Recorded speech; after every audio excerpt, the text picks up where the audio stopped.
we're going to transition to our main topic. Social media. Yes. Do you want to introduce this one? Yeah, so we want to talk about social media. Clearly, me and Will are doing a podcast. This is a form of social media.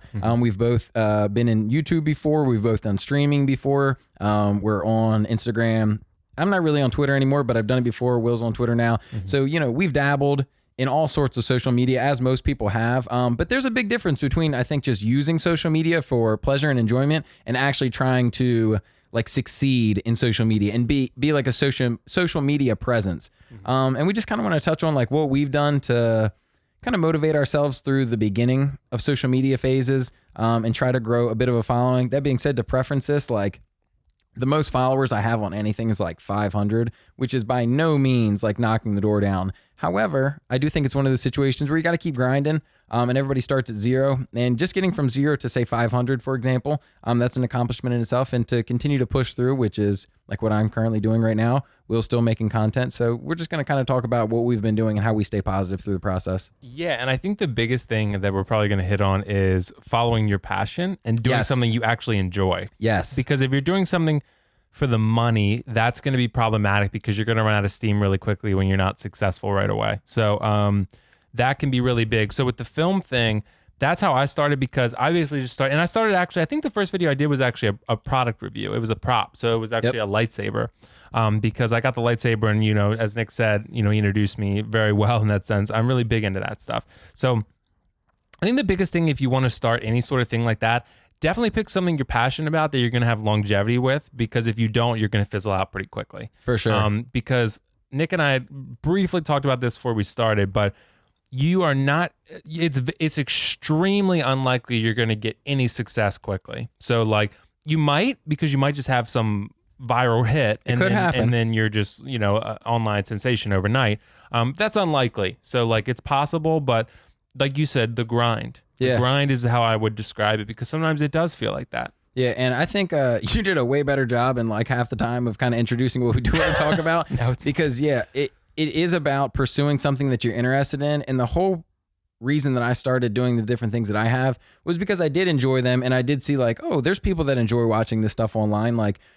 It's kind of a mix between, I see the people like this, I'd like to take my crack at it. I like being creative with things, and I think that making videos or making content in general is an opportunity to kind of showcase some creativity, and just do something a little bit fun, as well as if you're going to be doing it anyway. I think that's kind of what started with me. It's similar to Will, with the collectibles. I was really into buying shoes and streetwear and stuff like that. Yep. And it's man, if I'm going to buy the shoes and streetwear, I might as well, unbox it, show it off. This is something that I enjoy. I enjoy watching these videos, so I think I'd enjoy making these videos. And if it does end up being profitable, even better. But yeah, to your point, it's not something that I ever went in with the intention of I'm going to make all this money back. It's always at least for me, in the back of my head, it's something that would happen ideally. It's this would be really great if you could even just break even on stuff that you're going to buy. But even if you don't, it's just a cool way to kind of showcase your things. And in a world of social media where, I don't know if this is a social media thing or maybe I'm just getting old, so I'm interacting with people less, but it's a cool way to show off and allow people to, kind of see what you're into without having to, say, invite everybody over to say, look at my new pair of shoes. Right. Something like that. And I think, honestly, I started with movie reviews, and I started with the lightsaber review, but really, no, I think my first review was Captain America Civil War. I reviewed a movie. Yeah. Because I wanted to start with reviews because I was really passionate about movies. I was going to see a lot of movies anyway. Sure. So kind of like you said, I was going to see movies anyway, so why not start reviewing some? So I had that idea. And also, I don't know if I told you guys before, in one of the episodes we might have talked about it, I worked at a news station briefly. So Yes. I worked as a photographer editor, right? I hated it, but I learned some good skills. So, and one of them was editing. So, and I learned how to edit. So I was like, I need to use these skills for something. Sure. And I knew how to do it a little bit before the job, but once on the job, I grew in it. So, and I think getting started, if you're going to do something like this, gaming, movie reviews, product reviews, comedy, skits, whatever. Pick something that you're, like I said, you're going to stick with, because if you're not, you're going to fizzle out so quickly rather. Fastly is not a word. So you're going to fizzle out quickly, and then you're not going to be thrilled because you're going to get discouraged. And that's the biggest thing, I think. Don't get discouraged, and also you're going to get a lot of naysayers. immediately. 100%. Because like you're going to start and you're not going to get any views, and then people are going to be like, you suck. That's why you're not getting views. Like they will literally tell you that. Yeah. So, I think, and it's really easy to pick at people at the bottom. You know, we have talked about like people on the internet before kind of like trolling, and I'm sorry, I can't talk. And it's okay. I can talk. Yeah, go ahead. Okay. I think we're good again. Yeah. I think it's really easy for people to see somebody that's not succeeding and just try to knock them down. It's a lot easier to do that with somebody that, you know, maybe only has 5 views, 5 followers versus somebody that's got 500,000. Right. And I think that's, once again, people's maybe own insecurities coming out where it's like, I can't do this, you can't do this either type deal. But I mean, power through. Do your thing. In kind of the encompassing point is, if you like it, it shouldn't matter to you that much. Mm-hmm. If you're doing it because you enjoy it, if you truly enjoy it yourself, I mean, numbers are great, right? Like it's an ego boost. Like it feels really good to get good numbers. But if you're enjoying it anyway, keep doing your thing. I think the biggest thing where I started was I wanted to connect. Sure. Because I mean, my brother is actually probably the only person, my mom too, but she doesn't see a lot of the stuff. She sees a little more Oscar stuff. Sure. But my brother goes to see a lot of the movies with me. And other than him, I didn't really have anyone I could really talk to about this stuff, especially the lightsabers and other stuff, because he likes that stuff, but not like me. I'm pretty much the only person. I have one friend actually nearby that I can talk to about it, but everyone else I met online. So like I was looking for a chance to connect in a community. So I was like, well, why don't I bring some value, bring something to that community. So that's how I started. Dude, I'm so glad I'm having this conversation with you because you're like reminding me of all the reasons I did stuff as well. Yeah. Like I mentioned, I was really into like sneakers and streetwear, and I've been into that stuff for years now. But where me and Will live, where we're from, it's not a huge thing. Like there's not a lot of people that are really into sneakers. And I do remember thinking early on when I got into sneakers from one of my buddies, one of our mutual pals, Jamie. Oh yeah. Jamie's the one that got me into like sneakers. Yeah. I actually used to work at Finish Line just because a kid on like the ball team like told me, he's like, oh yeah, we need people come work here during the summer. I didn't know anything about shoes. I could not tell you a single thing. And so later, after I stopped working at Finish Line, our buddy Jamie did, and he kind of got me excited about shoes. So I started like scrolling the internet, trying to find things. But besides him, nobody else was into shoes. I could wear what I knew were like the nicest pair of shoes. Like I remember when I got my first pair of like retro Jordans. So there's a big difference between just Jordan brand sneakers and retro Jordans, right? I wouldn't know. Yeah, see? And a lot of people don't know, nor do they give a shit, right? But I'd wear them and I'd be like, man, I'm wearing these really awesome sneakers. Cool. But nobody in the area like gave a shit, because they didn't know. They didn't know if they were supposed to be special or not. And if it doesn't appeal to you, it doesn't appeal to you. So no big deal. Right. But yeah, so connecting with people online through social media, and even before I was making content on it, just like Facebook groups and stuff like that was really cool. Yeah. So it is a nice way to connect and ingratiate yourself into a community. And I think also too, start. That's the biggest tip. I mean, because I think most people probably never start because it's a fear of being judged. And we have talked about on several episodes, like if you are going to be in that realm, then you have to be open to criticism because you're going to get it whether you want it or not. So, and I get it all the time. Sometimes like I said, I'll get called stupid. I'll get told I look autistic. I get told my beanie is stupid. Everything under the sun, basically. Assholes. So like, and I just, and I mean, it's their opinion. So I mean, that's true. It's not something I would say to someone else. Like you said, I would just click off it and move on. Yep. But you have to be willing. Growing a thick skin takes some time because at first you're going to like really be affected by it a little bit. Yeah. So like as you become more accustomed to what it entails, then you'll be less affected by it. Yeah, and to be totally honest, your first videos, if that's what you're doing, your first streams, if that's what you're going to be doing, your first photos, posts, whatever it's going to be, probably are going to be not that good. Right. Like if we're being honest, and but you develop as you go. It's like with any skill, the more you do something, the better you'll get at it, so on and so forth. I remember the first, well, not the first video I posted. I used to vlog like years ago. And they were good though.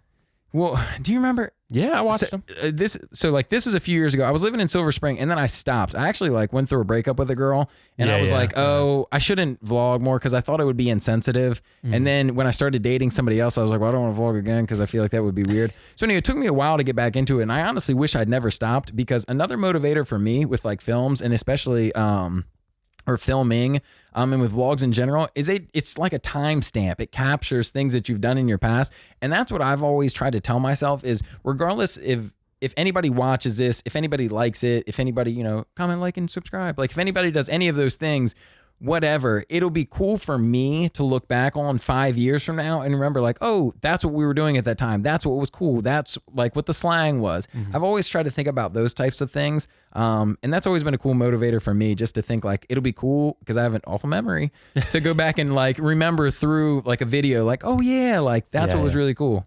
Yeah. And I think for me, I think you made a really good point though too about the time thing. I've looked back at my older reviews and be like, oh, I had hair. Or, you know, stuff like that, right? Like the good glory days. Yeah.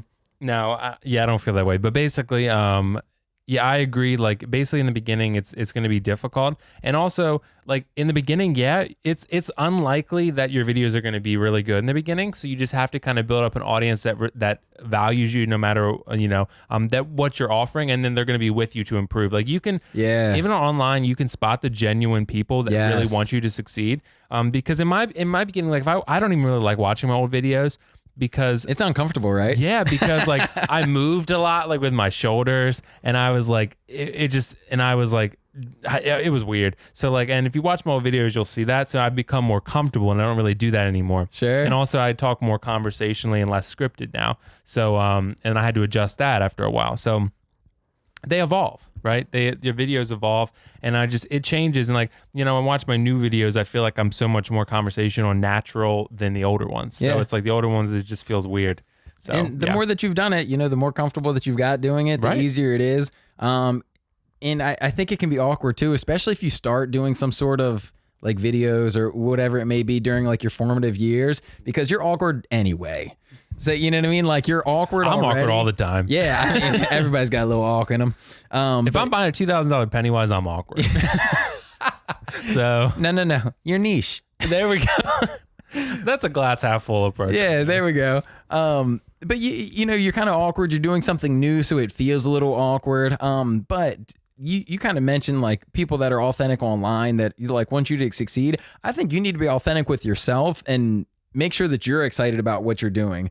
And I will share too, I used to make, we've talked about it 6 times already, reviews and unboxings on sneakers and streetwear and all that kind of stuff. And going back to the editing thing that Will said earlier, I've enjoyed learning how to edit. Part of it that was fun for me was just learning a new skill. I always grew up doing team sports and stuff like that, which involve having more people around to be successful. But then when you're editing, you can be good at editing all alone, right? So it's a skill that I had to learn to work on by myself.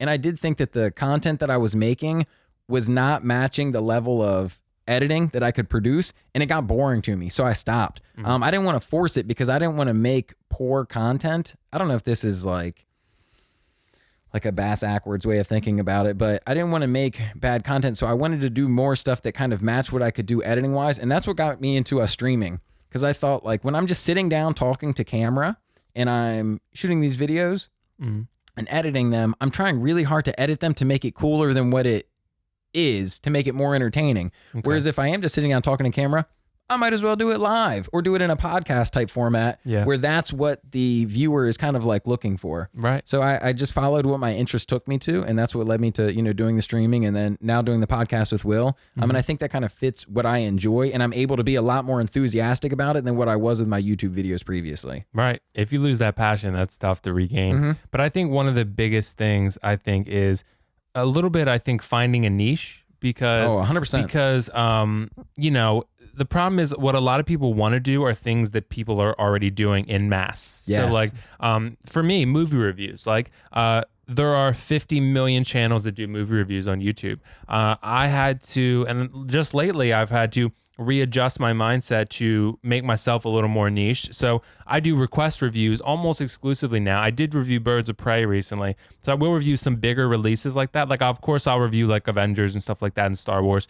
Yep. But mostly I'm going to be focusing on requests, older films, niche films, obscure films, because I needed something to separate me from everyone else. So like, then no one else to my knowledge is doing that except for me. And people like it. It's because they're like, oh, you're reviewing these older movies, and I'm, you know, not only exposing myself to older movies that I never would have watched, but other people, I'm doing the same. So like something like that where you're providing a value and a service that is unlike others. So like someone who I'll give a shout out to on YouTube, I don't know if you don't follow movies, you probably haven't seen him, but John Campea.